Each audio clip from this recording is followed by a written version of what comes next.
जम्मू कश्मीर के अखनूर में मंगलवार को एलओसी के पास आईईडी ब्लास्ट में सेना के 2 जवान शहीद हो गए।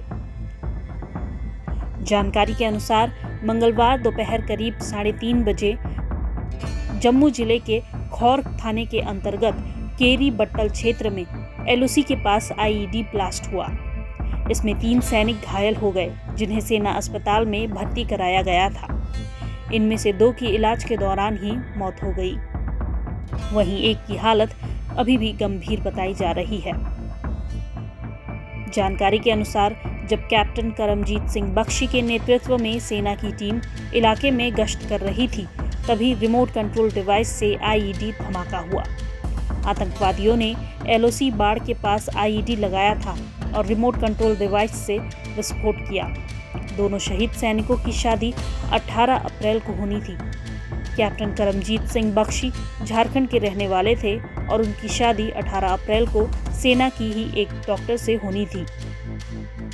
वहीं नायक मुकेश सिंह मनहास जम्मू कश्मीर के सांबा जिले के रहने वाले थे और उनकी सगाई एक लड़की से हुई थी। उनकी भी 18 अप्रैल को शादी तय थी। सूत्रों ने बताया कि अखनूर ने नियंत्रण रेखा के पास तलाशी अभियान के दौरान कुछ नहीं मिला है। जानकारी के अनुसार अखनूर में एलओसी के पास तलाशी अभियान के दौरान अभी तक कुछ नहीं मिला है।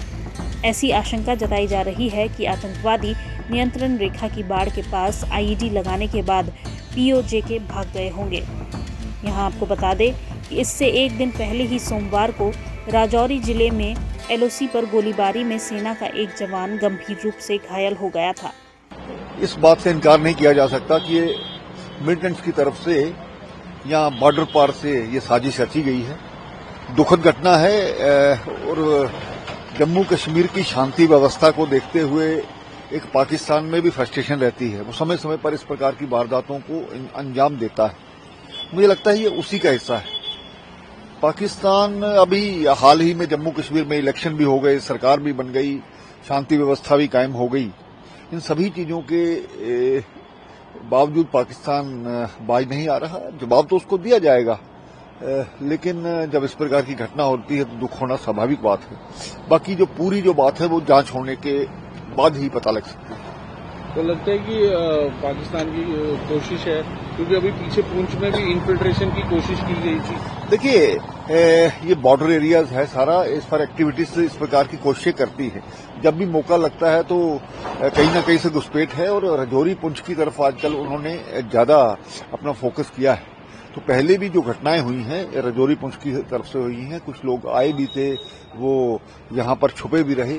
मुझे लगता है कि उन्हीं लोगों द्वारा ये किया गया। बाकी तो जल्द ही इसके बारे में जो पूरी जानकारी है वो हमें मिल पाएगी। लेकिन लगता है कि फौज पूरा कदम उठा रही है। देखिए, बिल्कुल सेना हमारी अलर्ट है। उसी के कारण से बॉर्डरों पर शांति हुई है।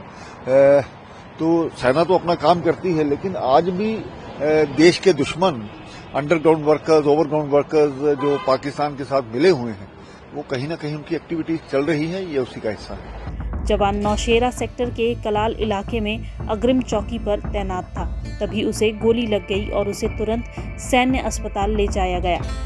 प्रारंभिक जानकारी से पता चला कि गोलीबारी दोपहर करीब 2:40 में नियंत्रण रेखा के पार से आई थी। इससे पहले भी 8 फरवरी को केरी सेक्टर में नियंत्रण रेखा के पार एक जंगल से सेना के गश्ती दल पर आतंकवादियों ने गोलीबारी की थी, जो इस तरफ घुसने के मौके की तलाश में थे। भारतीय सैनिकों ने भी जवाबी कार्रवाई में कुछ राउंड फायरिंग की थी और इसके बाद इलाके में कड़ी निगरानी रखने के लिए घुसपैठ रोधी ग्रिड को मजबूत किया गया था। प्रभातखबर.com, विश्वास वही, रफ्तार नहीं।